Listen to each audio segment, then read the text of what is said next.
Je voudrais vous dire que j'ai eu une chance extraordinaire. C'est assez rare d'ailleurs, vous pouvez demander aux élus, c'est assez rare d'avoir deux équipes merveilleuses qui nous permettent justement de transformer la ville et d'améliorer les conditions de vie de nos concitoyens. J'ai eu des adjoints, des conseillers municipaux qui n'ont pensé qu'au bien-être de leurs concitoyens, qui se sont dévoués pour leurs concitoyens. Et je voudrais, en ce moment, que nous ayons vraiment un moment de reconnaissance par rapport à ceux qui, depuis 13 ans ou depuis 6 ans, travaillent pour l'intérêt général au service de notre collectivité. Je voudrais qu'on les applaudisse bien fort. Et je vous applaudis moi aussi.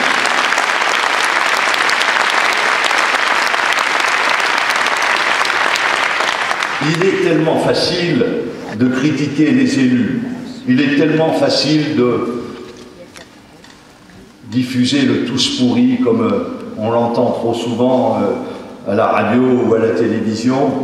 Moi, je voudrais vous dire que les élus sont des gens merveilleux qui consacrent beaucoup de temps à l'amélioration des conditions de vie de leurs concitoyens. Et s'il y a une poignée d'élus qui, au niveau national, se conduisent mal, ce n'est pas pour autant que l'on doit jeter le discrédit sur l'ensemble de la classe politique.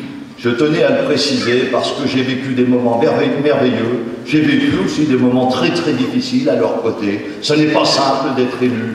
On est critiqué alors que parfois on a donné tout ce que l'on pouvait donner, mais je voudrais encore une fois rendre hommage à ceux qui s'impliquent dans la vie de la cité. Alors, vous verrez tout à l'heure, il y a de nouveaux élus, mais je tenais à rendre cet hommage solennel à ceux qui m'ont accompagné depuis 13 ans ou 6 ans. Et puis je voudrais vous remercier tous, parce que vous ne nous avez jamais manqué. Vous avez été à nos côtés pour conduire le renouveau de cette ville de Montluçon, parce que sans vous, nous n'aurions rien réalisé. Il fallait que nous ayons cette confiance de nos concitoyens pour mener le renouveau de notre ville à tous égards, qu'il s'agisse du domaine économique, culturel, sportif, social, bref, dans toutes les disciplines, vous avez été à nos côtés, vous nous avez accordé votre confiance, et ça, je vous en remercie vraiment du fond du cœur. Je vous remercie d'être aussi nombreux ce soir, parce que ça prouve que vous êtes véritablement attentifs à l'évolution de la cité. Et vous avez parfaitement raison, car les choses ne sont pas gravées dans le marbre, et nous risquons de connaître des lendemains extrêmement difficiles. Alors, pour ne pas être trop long, parce qu'on m'a dit au moins 10 fois depuis hier, ne sois pas trop long. Alors, je vous promets de ne pas être trop long, dans la mesure où je me suis fait un petit canevas, et je vais essayer de le respecter. Mais je voudrais vous dire, à partir justement de ce petit film que j'ai construit, les difficultés qui sont devant nous. Elles sont devant nous parce que, aujourd'hui, la situation de la France est particulièrement inquiétante. Je ne veux pas vous développer ça en long, large, en travers, vous le savez mieux que moi. Et bien évidemment, notre bassin montluçonnais n'est pas épargné par les difficultés que connaît notre pays aujourd'hui, que connaissent également d'autres pays. Je voudrais simplement faire un petit flashback pour rappeler pourquoi nous nous trouvons aujourd'hui dans cette situation extrêmement délicate. On a d'abord une crise qui nous vient des États-Unis et une crise ensuite qui se propage dans toute l'Europe. Et puis, bon, nous avons des élections nationales, puisque la vie nationale est rythmée dans notre pays par des élections.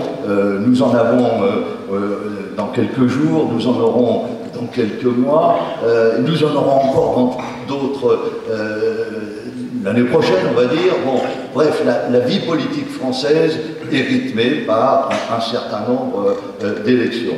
Et nous avons eu une campagne présidentielle en 2012 qui a conduit donc les candidats à présenter leur programme, leur projet.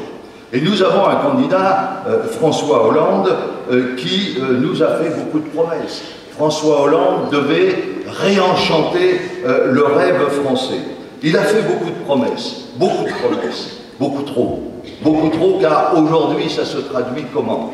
Ça se traduit par un matraquage fiscal absolument inconcevable. Vous vous souvenez du Premier ministre qui était venu à la télévision nous dire qu'un Français sur 10 seulement serait impacté par la hausse des impôts. Vous connaissez aujourd'hui le résultat. Il n'y a pas de famille qui ne soit pas concernée par la hausse des impôts. Et puis, il avait également annoncé qu'il respecterait les engagements de la France vis-à-vis de ses partenaires européens. Vous savez, le résultat, nous en sommes très loin. Et puis, et c'est peut-être ce qui est le plus grave, c'est la perte de compétitivité de nos entreprises. Parce qu'on a accablé très rapidement nos entreprises d'une fiscalité absolument insupportable. Alors on s'en est rendu compte après, c'est-à-dire, sous forme d'image, je dirais que les jours pairs, on a créé de nouveaux impôts, et les jours impairs, on a créé des crédits d'impôt. Plus personne ne s'y retrouve. Et même le fameux CIC, qui devait donner de l'oxygène à nos chefs d'entreprise, aujourd'hui ne concerne que très peu d'entreprises, et c'est bien une difficulté majeure pour notre économie. Et puis, il y a eu ces grandes déclarations sur l'inversion de la courbe du chômage. Il ne fallait pas être un grand économiste pour comprendre que ça n'était pas réaliste. Eh bien aujourd'hui, la courbe du chômage, il ne l'a pas tordue. Tout cela accumulé fait qu'aujourd'hui, il y a un véritable sentiment de malaise profond dans notre pays. Et un certain nombre de structures viennent rappeler à l'ordre le président de la République. C'est d'abord la Cour des comptes qui rappelle les engagements de la France vis-à-vis de ses partenaires européens. Et puis, il y a aussi, tout simplement, nos partenaires européens qui rappellent au président de la République régulièrement les engagements qu'il avait pris en début de mandat vis-à-vis d'eux. Et puis, il y a les agences de notation. Et ça, c'est très important, parce que la note a été déjà dégradée, mais récemment, je pense que les agences de notation ont fait savoir au président de la République que s'il ne prenait pas enfin les bonnes mesures, la note de la France serait une nouvelle fois dégradée. Ce serait grave, ce serait très grave, car nous nous retrouverions dans la situation d'autres pays européens qui n'empruntent pas entre 2 et 3%, mais qui ont emprunté à des taux insupportables. Et si il n'y avait pas ce redressement, et rapidement, eh bien nous nous trouverions dans la situation de certains de nos voisins européens.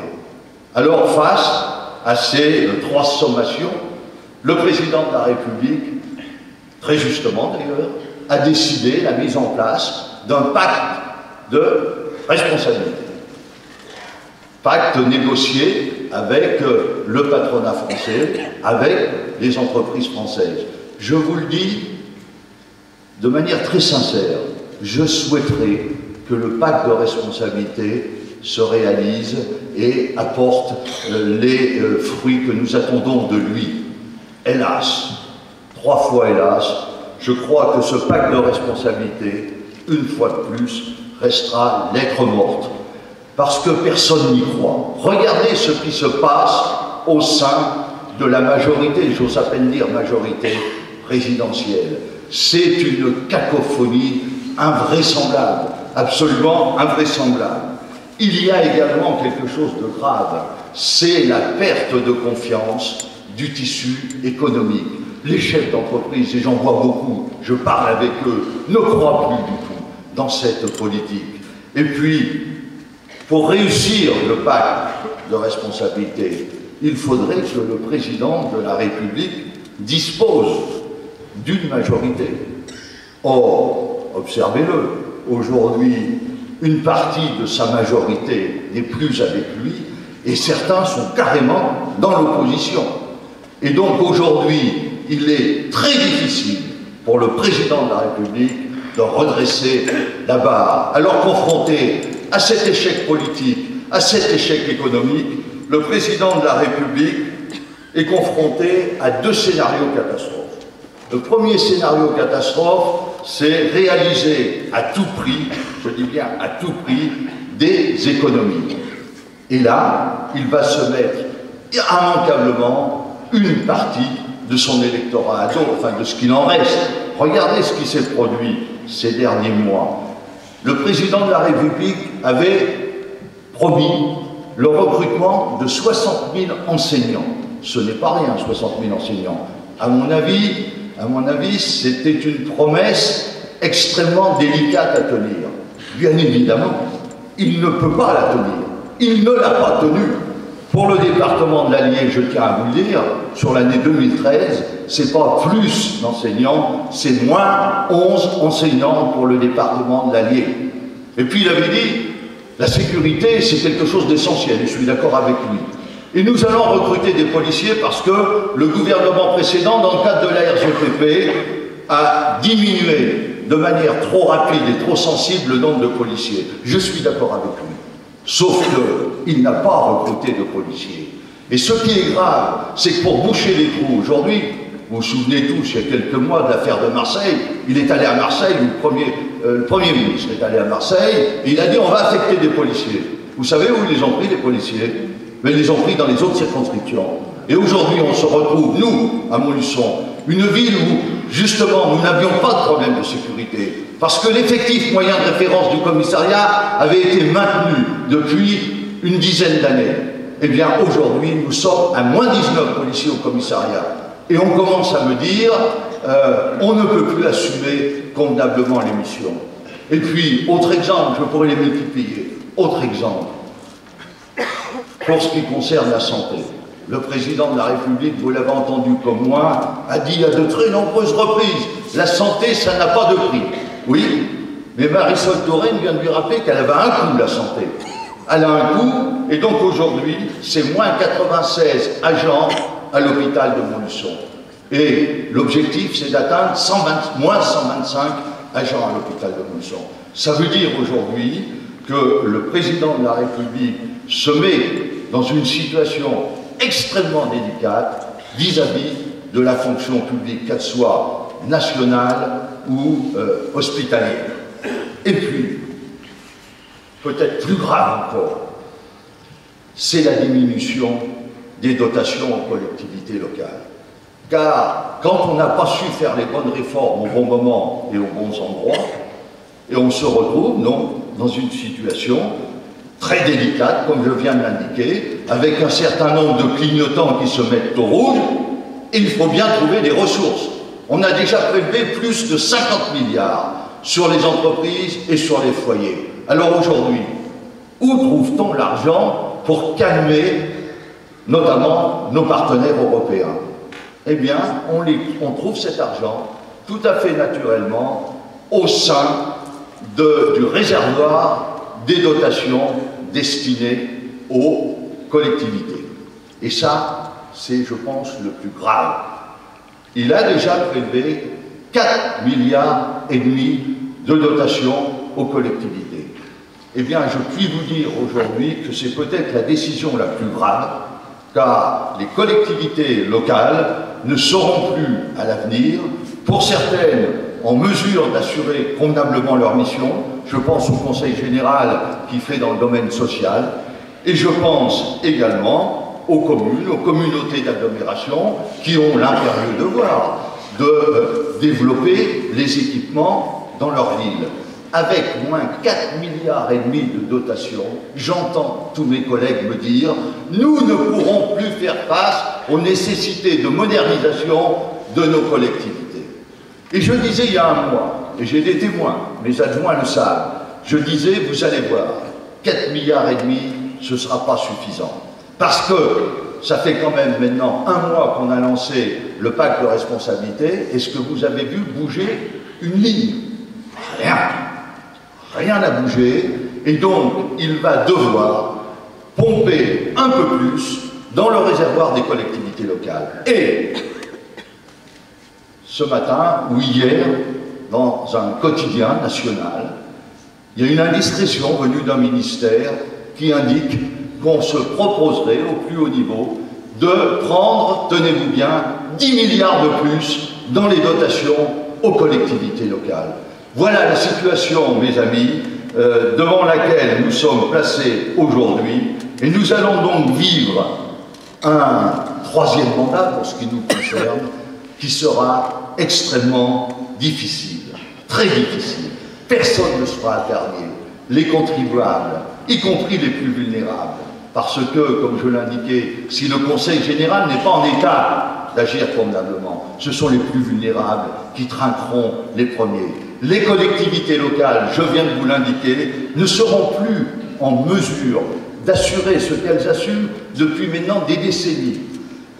Les plus anciens se souviennent que depuis la Ve République, depuis le début de la Ve République, c'est-à-dire 1958, les dotations aux collectivités locales ont sans cesse été en progression. Sans cesse. C'est la première fois, c'est historique, que l'on voit les dotations aux collectivités locales à la baisse. Or, nous sommes tous des consommateurs de services publics. Nous demandons toujours plus, et nos concitoyens demandent toujours plus aux élus que nous sommes. Ils sont habitués à voir les villes se transformer, à voir les services se moderniser. Si d'un seul coup on leur dit « il n'y a plus d'argent, nous ne pourrons plus assurer un certain nombre de services sociaux, nous ne pourrons plus moderniser tel ou tel équipement », je crains que nos concitoyens le vivent très mal. Et nous serons, mes chers amis, nous serons en première ligne pour affronter justement cette grogne de nos concitoyens. C'est pourquoi je vous dis, ce troisième mandat sera un mandat extrêmement difficile. Difficile à tous égards, parce que, encore une fois, nous serons entre le marteau et l'enclume, c'est-à-dire entre les décisions gouvernementales qui prônent un certain nombre de choses, c'est facile quand on ne paye pas, hein, et les attentes de nos concitoyens. Alors, je ne me sentais pas capable, face à une telle situation, de quitter le navire. Nous devons assumer nos responsabilités. Et je dirais que la lecture des documents de nos concurrents me conforte dans l'idée qu'on doit rester aux affaires. Parce que, vous l'avez lu comme moi, un certain nombre d'entre eux, pour ne pas dire pratiquement tous, dépensent avant même de savoir les recettes. On vous indique que les transports seront gratuits, l'eau sera gratuite, enfin, tout sera gratuit. Sauf qu'ils ne savent absolument pas quelles sont les recettes. Et j'ai posé la question sur un plateau de télé il y a quelques heures à mes concurrents. Je leur ai dit, est-ce que vous savez la perte de dotation pour la ville et la communauté d'agglomération, je parle sous le contrôle de l'ancien grand trésorier de la Com d'Aglo, 2,5 millions que nous perdons. 2,5 millions.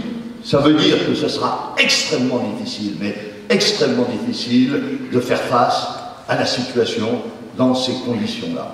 Alors, j'ai souhaité, bien évidemment, reconduire une liste pour un nouveau mandat, mais j'ai souhaité également changer un peu de cap, car c'est insupportable de vivre ce que nous vivons régulièrement avec une opposition qui ne pense qu'à une chose, c'est contredire, s'opposer de manière frontale et sans explication.